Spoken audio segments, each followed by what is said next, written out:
संविदा कर्मियों सहित चतुर्थ श्रेणी कर्मियों के भुगतान महीनों से लंबित। बाराबंकी जनपद में मनमौजी हुए छुटभैया अधिकारियों की बेअंदाजी व स्वयंभू होने के अहंकार के चलते सरकार की मंशा व निर्देश धरातल पर फलित नहीं हो पा रहे हैं। जहां एक तरफ भ्रष्टाचार सर चढ़कर बोल रहा है, तो वहीं सरकारी संस्थानों में सेवाएं दे रहे तमाम गरीबों के भुगतान लंबे अरसे से लंबित हैं, जो घर की तरक्की में सहायक होने की जगह दीमक हो जमा पूंजी भी चाट जा रहे हैं। भारी मेहनत के बाद भी सरकारी सेवाएं दे रहे तमाम बच्चों को पढ़ा नहीं पा रहे, तो इलाज तक करवाने में स्वयं को असक्षम पा रहे हैं, जिसको लेकर शुक्रवार को तमाम बैंक सखियों ने धरना प्रदर्शन करते हुए NRLM अधिकारी को झापन देकर अपना दर्द बताया। तो पता चला कि बैंक द्वारा अभी तक निर्धारित इंसेंटिव कभी दिया ही नहीं गया। तो 4000 मानदेय जो 1.5 वर्ष से नहीं मिला, वो भी 8 से 10 घंटे कार्य के हिसाब से एक समय के भोजन के मूल्य के बराबर नहीं है। देखिए पूरी खबर संवाददाता सद्दाम राइन के साथ UPN TV पर। बैंक सखी हैं, तो बैंक सखी का भी पैसा आ रहा है।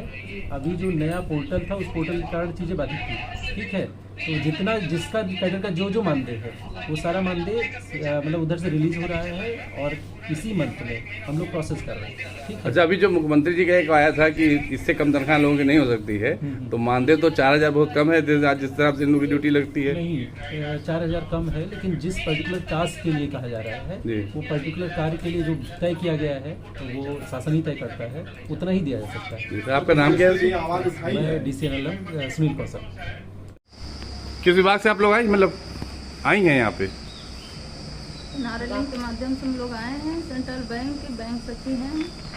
और बैंक सखी हैं? जी सर। और हमारी प्रॉब्लम ये है कि हमको 15 मंथ हो गए, मानदेय नहीं मिला है और ना कोई इंसेंटिव दिया जाता है, जबकि कार्य हद से ज्यादा लिया जाता है। 1 साल से ऊपर हो गया आप लोग को? 1 साल से ऊपर हो गए हैं। कितने घंटे काम करना पड़ता है आप लोग को? सर सुबह से 10 बजे से 4 बज जाता, 5 बज जाता। फील्ड पे जैसे हम लोग जाते हैं रिकवरी के लिए, कभी कभी 6 बज जाता है। रिकवरी कराओ, फाइल तैयार कराओ, समूह का गठन कराओ, खाते खुलवाओ, सर पूरा काम टोटल जिसके हिसाब से मानदेय के हिसाब से और मेहनत के हिसाब से मानदेय अगर देखा जाए तो समझ लीजिए एक नरेगा के मजदूर से भी बदतर है मानदेय।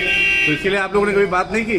बात किया था सर, लेकिन उसका कोई निस्तार नहीं निकला आज तक। एक बार और हम आए थे। 15 महीने से वेतन नहीं मिला तो कैसे काम कर रही हैं आप लोग? सर वो तो घर वाले हैं जो किसी तरह से देते हैं, हम लोग आते हैं, किराया भाड़ा अपना खुद का लगा के किसी तरह मैनेज कर रहे हैं, लेकिन हद से ज्यादा परेशानियां जब बढ़ चुकी हैं तब हम लोग यहाँ आए हैं। आपके अधिकारी का नाम क्या है? किस विभाग से आप लोग हैं? हम लोग NRLM के माध्यम से आए हैं यहाँ।